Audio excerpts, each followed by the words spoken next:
Thank you. Thank you. Hi. The alarm sounds. It's 4 a.m. and it's a struggle to get up. You know those days?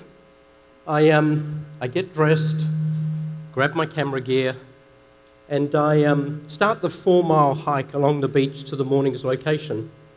As I'm getting there, the first sign of sun's coming up for the day, so I set up and I wait.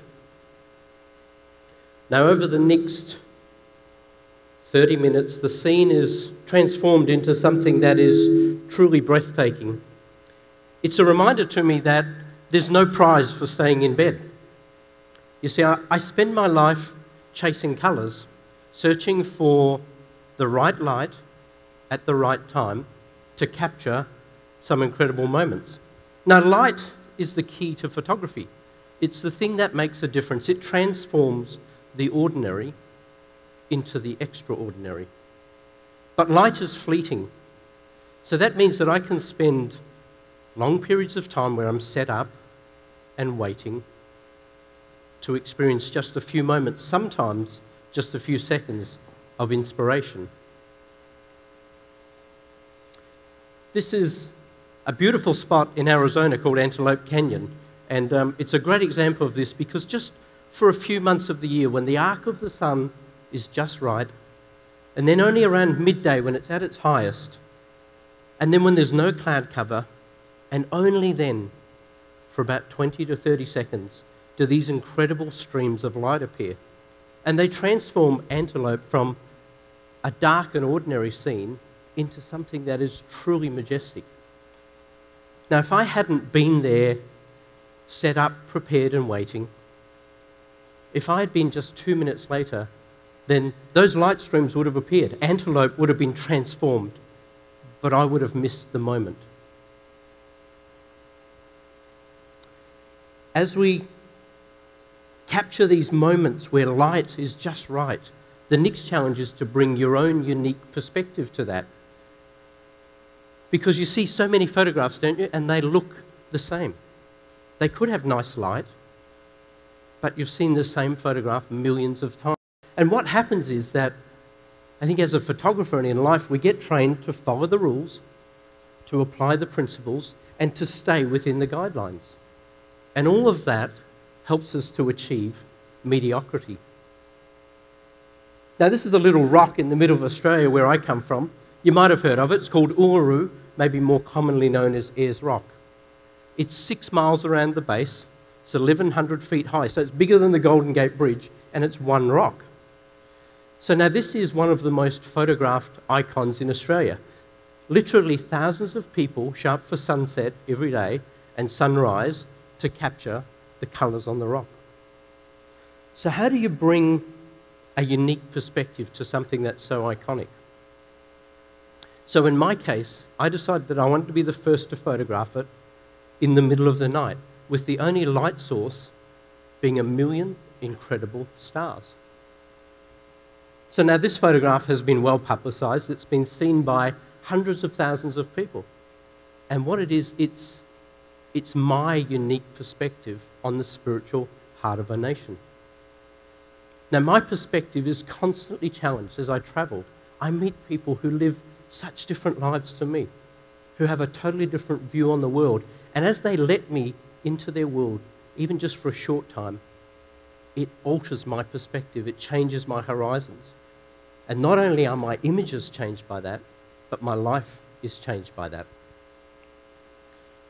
Now, one of the things, when you rely upon nature, you can have these incredible days where you are standing at the top of the Andes and having your breath taken away by sunrise. And then there's other times where the moment just doesn't happen. And that's really disappointing. It's frustrating, isn't it? All that time, all that effort, all that energy with nothing to show for it. And what I've come to learn is that these disappointments, they're just a test. The reality is that disappointments will come. We can't avoid them. But it's how we respond to the test, how we're able to move on from that, how we pick ourselves up, and what we learn from it that matters. Now, this is an area of old growth forest. It's the last 25 square miles like this on the planet. It's home to these giant tingle trees.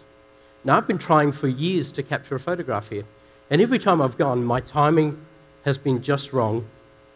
The light never quite right. In effect, the moment never happened. That was until last year, and I finally had my moment. And all that past disappointment, all that past frustration was replaced with a sense of joy, a real sense of happiness. And what I realized was that perseverance had won out, that effectively I had passed the test.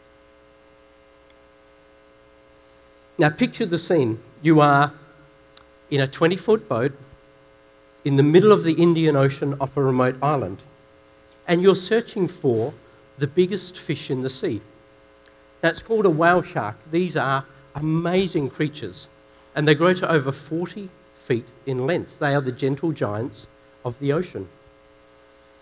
So all of a sudden we spot a dark shadow.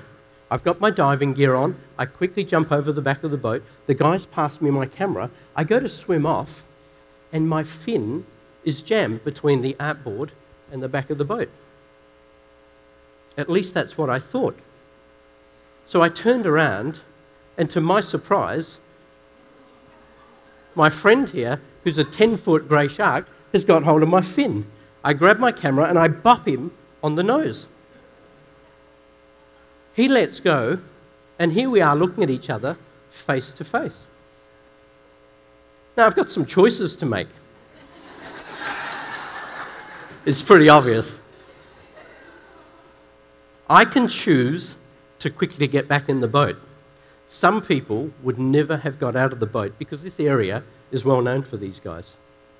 I can hang on to the back of the boat, frozen with fear and just worried about what might happen next. Or I could take a risk. I could let go and swim out towards the shadow. You know what I did? I let go. Now, for the next 15 minutes, my mate here, he's circling me a few yards away, keeping an eye on me. He's wondering what on earth I'm doing in his backyard. But what happens is I get closer and closer to that shadow, and all of a sudden, out of the blue appears this amazing, gorgeous whale shark. I have my moment. Now, I'm not talking about being reckless, but what I know is that some of my best personal moments, some of my finest images come from when I step out and take a risk. See, if I had never taken a risk, I wouldn't have a story to tell. I wonder if you were there, would you be back in the boat? Would you be frozen with fear? Or would you breathe, let go, and take a risk? See, some people view risk as a negative. I would see it as an essential of life. Now, there's one last type of light that I search for and I struggle to find. It's an inner light. It's a sense of significance, of making a difference, of belonging. See, for 11 months of the year, this is what I do. I chase these wilderness images, but for 1 month of the year, I give my time and some of my talent back to not-for-profit organisations who are making a difference. Recently, I was in Tanzania with Water for Africa.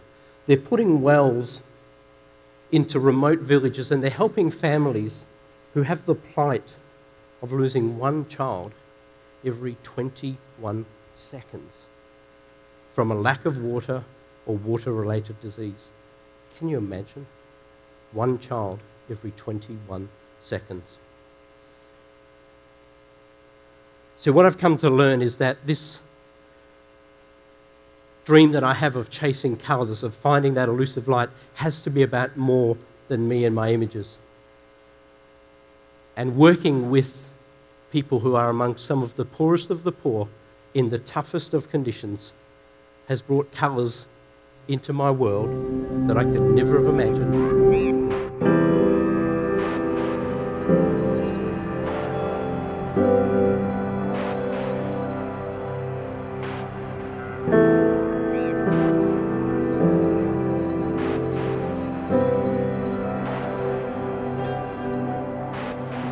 Caught in a sunrise of shimmering gold at the dawn.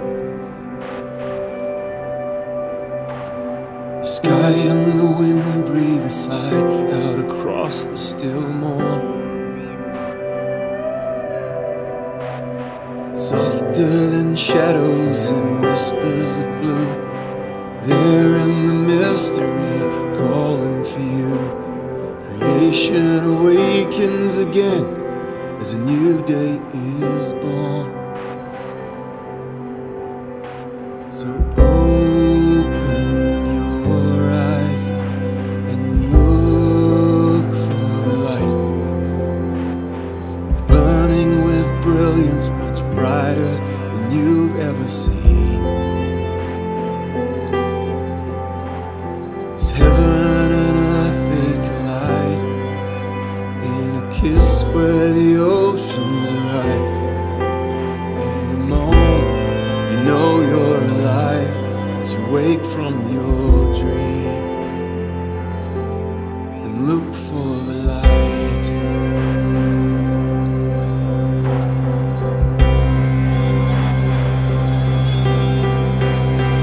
Mountains of majesty washed in the whitest of snow, cascading canyons and streams running free with their flow. Dreamtime and rainbows, emerald shores, breathless and beautiful, aching for more as the rays of the sun set to bathe